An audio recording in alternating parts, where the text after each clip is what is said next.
Thousands of people around the world for the many years have been moving to Portugal and Spain because they love the affordable living. And in this video, we're going to break down the pros and cons of each country. I'm talking tax, cost of living, lifestyle, residency, all these things, because I really feel right now there is going to be a bit of a shift from people moving away from Portugal to Spain. Hi, this is Jeremy from the Millionaire Migrant. I built a business that for 15 years has been helping thousands of people to obtain residencies and citizenships from different countries around the world.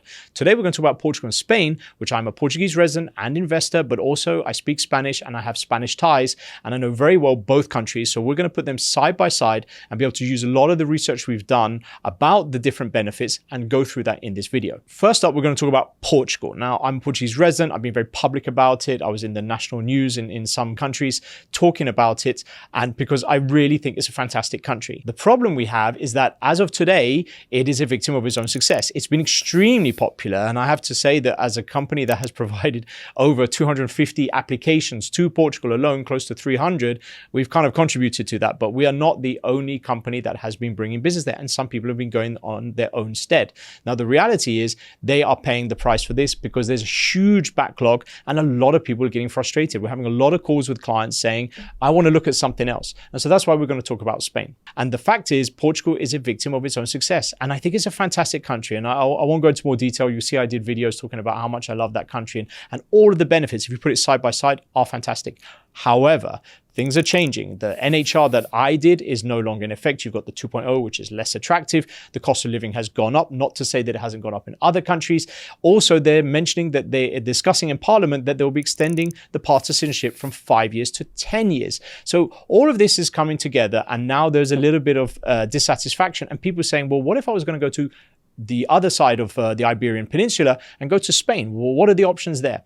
We'll come to that in a minute, but let's just break down Portugal for those that aren't aware. Firstly, it's got a very popular golden visa program. It used to be obtainable from 280,000 euros of investment. Now you've got 250,000 euros of donation. And if you want to do an investment, you have to invest in a fund, a regulated fund of 500,000 euros. I mentioned this many times, and I'm going to say it again here. Better to be a year early than a day too late. And if you snooze, you lose. What's happening is that this is happening all around the world, and you will start to see that this is a common trend. So if things aren't getting better where you are right now, there isn't really a valid argument for you to be able to delay it. And so what's happening right now is Portugal, people are coming in right now. People are still applying, but the fact is the NHR is not what it was. The golden visa is not what it was. That isn't to say it isn't an attractive jurisdiction, but also the cost of living is going up. It's still affordable outside of Lisbon, Porto, and definitely Cascais, but the fact is it's creeping up. And that is again because of the demand which is coming from all the categories of the visa applications that you can do, the golden visa being just one of them. It still has, despite the huge amounts of immigration it's had, which largely is good quality immigration, not like a lot of countries that has bad quality immigration. We won't go into that right now, but the reality is that the healthcare system there is starting to feel a little bit of the strain.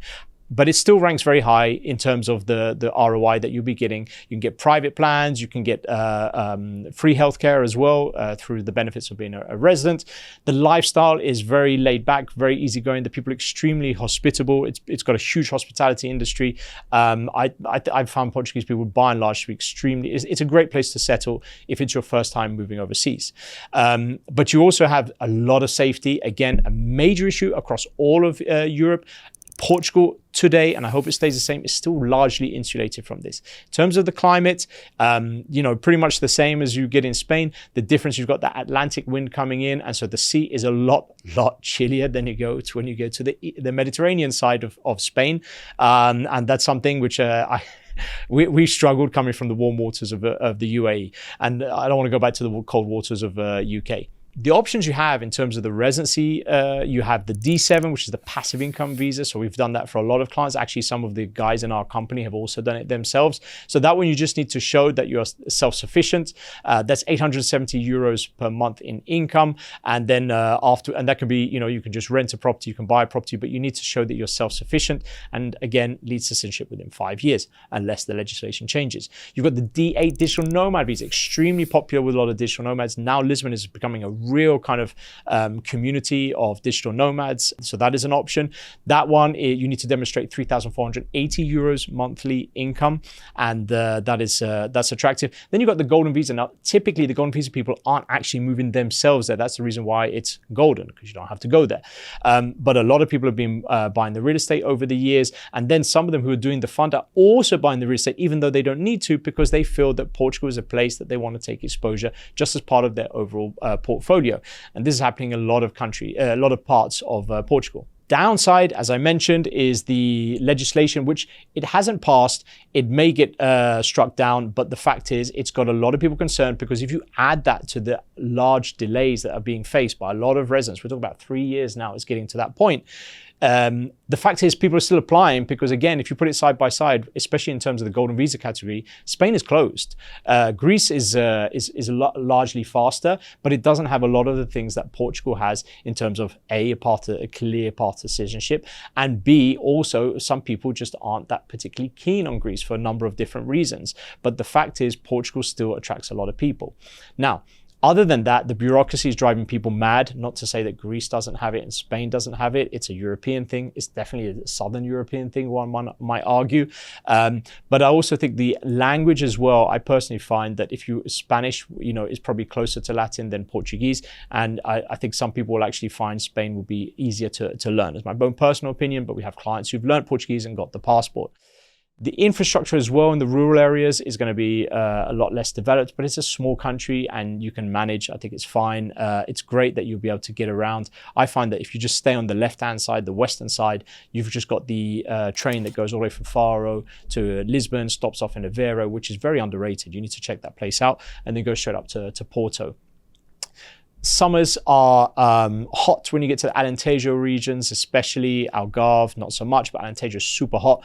But as soon as the clouds cover the sun, you'll find that the wind really catches you out and it can get very chilly. Anyone who lives in Portugal, you know what I'm talking about. Let's go to Spain now. So Spain, the pros are, it's got some very attractive residency visas that people don't really talk about because Portugal has taken the limelight. I know that within the community of immigration professionals that I'm in, a lot of people see that Portugal has taken a lot of the limelight, and some golden visa options, for example, are just not getting that pull. Italy, for example, Latvia, are just not getting a lot of the recognition, but I think that might change. Spain. So the pros are the residency programs they have, which is the digital nomad visa and the non-lucrative visa. The non-lucrative one, I think, is extremely interesting. We have processed that for several clients. I think people don't really talk about it too much. But in terms of taxes, then you've got the famous Beckham law, which can also be called the Mbappe law, but it's 24% flat tax on Spanish-sourced income. So that is something that is attractive to a lot of people there. Cost of living, a bit more expensive than Portugal, especially when you get to the larger cities, Madrid, Barcelona, but we have a lot of clients who really love living there. Some of them, they did St. Kitts passports with us and they ended up moving there, and they said that they're happy with being in Barcelona, which is a place that is very aggressive on a tax. Well, Spain by itself as a country is very aggressive on tax, but the fact is they don't mind paying that tax because for them, they're not too concerned about trying to save as much money as possible. The healthcare, you have public and private. So private insurance is about like 600 to 1200, so like 50 to 100 euros a month. Lifestyle, it goes without saying. And by the way, it's not just Barcelona and Madrid. You've also got the islands. Mallorca has got a great gastro scene over there. I think it's a place that hopefully people will spend more time looking at. But you can also go down to the south. Sevilla is fantastic. Granada is fantastic. It gets a little bit hotter, but you're moving down away from. And also the great thing about it, by the way, is it's just safer. This is a problem that is a big problem in Barcelona. I think you've seen it. There's a lot of issues with pickpockets. It's not just Las Ramblas, it's everywhere. You've also got issues with tenants and evictions and squatters' rights. So Spain has its fair share of issues, I would say more than Portugal. But let's talk about the residency options. So you've got the digital nomad visa. So for those of you that don't know, it's remote workers, freelancers. You need to earn at least 2,763 euros per month, and you need to be able to show that you're self-sufficient. And you need to also show that you have your healthcare. That is also a sign of self-sufficiency. And that is a visa that would be a 1 year, and then you can renew it up to 5 years. The other one that I was talking about before is the non-lucrative visa. So that one is only 2,400 euros a month. It's passive income, so compared to the D7 that you had in Portugal. So that one there is no work allowed. Again, you don't want to be taking jobs from the people there. That is something that's like, don't be a burden on the state, and don't take jobs that should be ideally for Spanish people. But that one is very attractive for retirees or for those people who want to be able to live off their pensions, you know, semi-retired, for example, or live off their real estate investments. The downside of Spain, as I mentioned, apart from the fact that the crime thing is a little bit worse there, and again, it's not everywhere. Largely, if you go to the south, it's okay.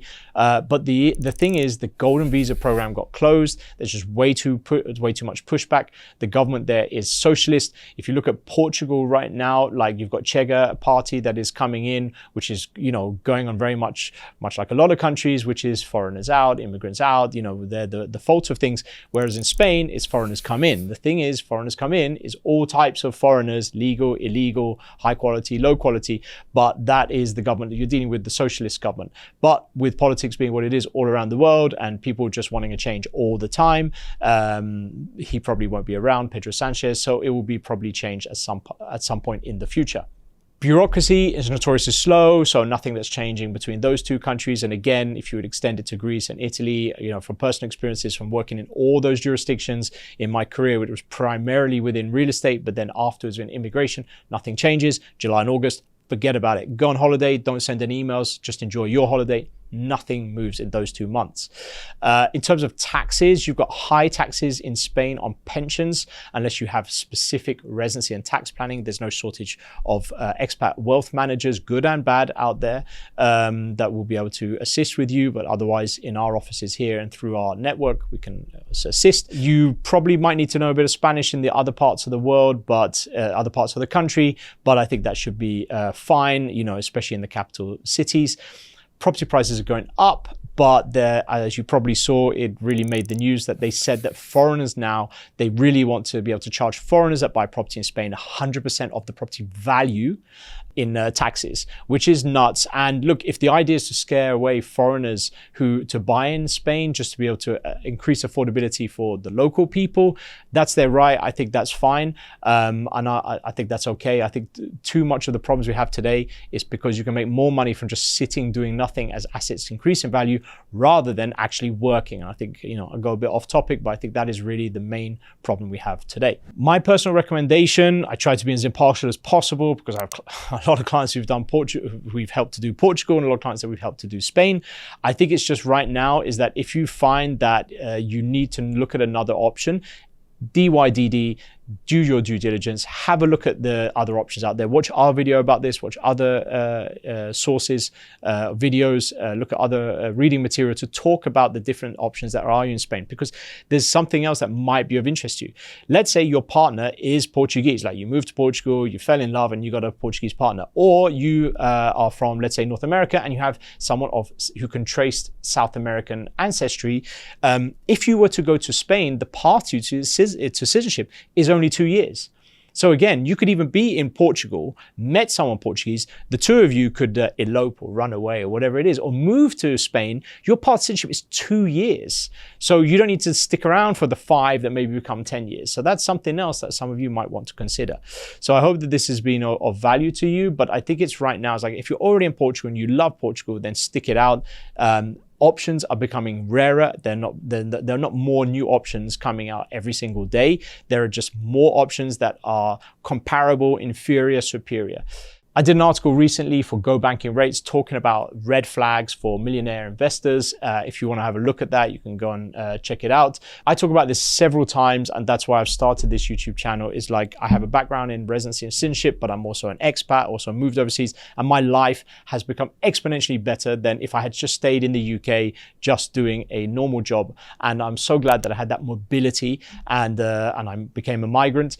And I just think that more and more people are doing it. If you see what's happening in the UK, Canada, Australia, US, Europe. I mean, we're getting inquiries from all different parts of the world. And the reality is they're just looking for other options. And the irony of the situation is like the best deals you'll ever have only come from when you leave a high tax jurisdiction, because it's political now, and every government needs more money, and the new politician, I guarantee you, will not be better than the existing politician. I hope you enjoyed this video. I'll be doing more in future now that I'm back from my holidays feeling refreshed. Thanks very much. If you like it, like it. If you subscribe, even better. Thanks very much. See you soon.